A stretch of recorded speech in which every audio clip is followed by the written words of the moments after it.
yung kanilang pagbabayad sa kanilang SPay later kahapon ay na-overdue. Hi guys! This is me, your Ate Jan, ang inyong Ate Jan na Palingar, ang vlogger. So, for today's video ay... hindi ko masasagot kung bakit. Kasi ako isa lang din sa nagbabayad at gumagamit ng InstaPay, mga ka-idol. So, yung sa mama ko ay binayaran din namin kahapon through InstaPay kasi nga 'di ba wala na nga po ang Cash G sa pamimilian ng payment. Pero 'di ba ini-scan nga lang po yung ating QR code. So kami nagbayad kahapon January 15, 2025 alas 2. Ito nakalagay 14:16. So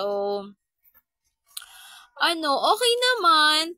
Tapos, ayan, makikita nyo. Hindi kasi masyadong kita mga ka-idol eh. Ayan, tingnan nyo. Ayan, InstaPay ang nakalagay dyan mga ka-idol. Kasi nga, doon na nga lang tayo nagbabayad. Di na pwedeng mag-cash or maya-maya mga ganon, direct. Kailangan dadaan muna sa InstaPay. So, hindi ko alam kung bakit nagkaganon yung sa inyo. Kasi yung sa akin, okay naman siya.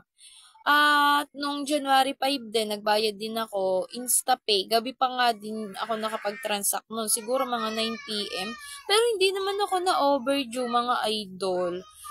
And then, kaso nga lang kahapon, anong nangyari is parang paulit-ulit ako nag-transact. Once naman na nag-transact yun, mga ka-idol, tapos, halimbawa, pumasok na, sakala nyo hindi.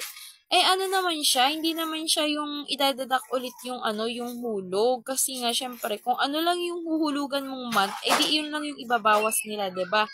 So, baka kaya naman nagkaganon, yung troubleshooting, ganon.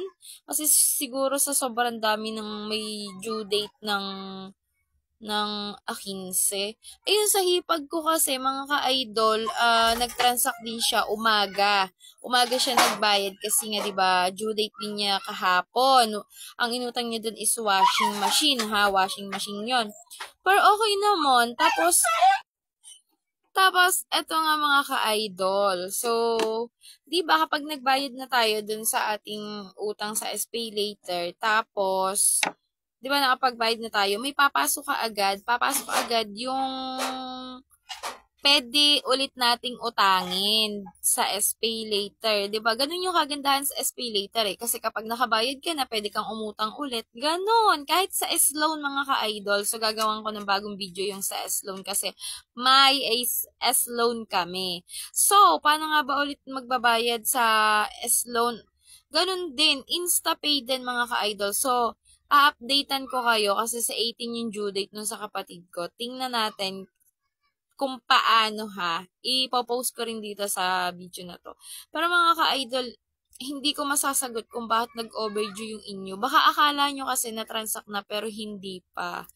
So, sad to say, sorry. Kasi kapag na-overdue, mga idol, ang hirap ng mangutangers. Alam na alam nyo naman yan kasi naranasan ko na rin yan sa last pay later naman yung sa akin. Kaya talagang kahit nagbayad ka na, hindi ka na talaga nila pauutangin mga ka-idol. So, ayun lang.